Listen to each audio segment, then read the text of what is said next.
আপনারা তো দেখছেন গতকাল ডুমগড় হাই মাদ্রাসার নির্বাচন ছিল, সেখানে আমাদের পার্টির পক্ষ থেকে প্রার্থী যারা অভিভাবক ওখানকার তারা মনোনয়নপত্র জমা দিতে গেছিল। সেখানে পুলিশের সামনে তৃণমূলের দুষ্কৃতীরা কিভাবে নৃশংসভাবে রক্তাক্ত করেছে, আক্রমণ করেছে। আমরা কালকে ওসি বলেছিলেন অভিযোগ করুন, আমরা নির্দিষ্টভাবে নাম দিয়ে অভিযোগ দায়ের করেছি। 24 ঘন্টা কেটে গেছে, এখনো পর্যন্ত কাউকে গ্রেপ্তার করেনি। আসলে পুলিশ পুরোটাই তৃণমূলের দলদাসে পরিণত হয়েছে এবং তৃণমূল এই যে আজকে নেতারা আছে তাদের চামচাগিরি করছে এই পুলিশ, যার ফলে তারা গ্রেপ্তার করছে না। আসলে তৃণমূল ভয় পেয়েছে, আতঙ্কিত হয়েছে।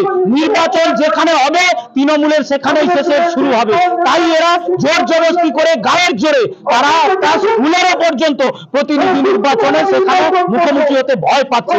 আমরা আজকে ওসিকে বলতে এসেছি, এসপি কে জানিয়েছি, বলেছেন যে নির্দিষ্ট অভিযোগ আপনার কাছেও পাঠান, যদি ব্যবস্থা গ্রহণ না করেন আগামী দিনে আজকে আমরা ট্রেলার দেখিয়েছি, পুরো ফিল্মটা হবে।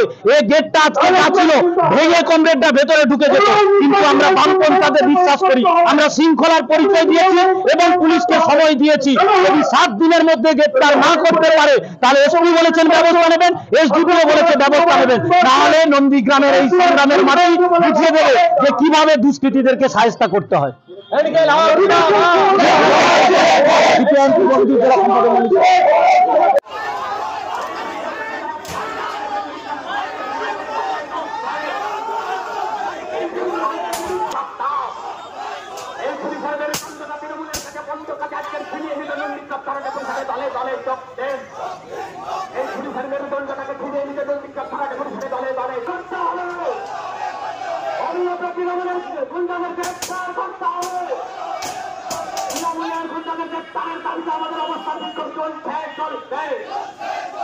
এই 24 ঘন্টা হওয়া সত্ত্বেও এখন তৃণমূলের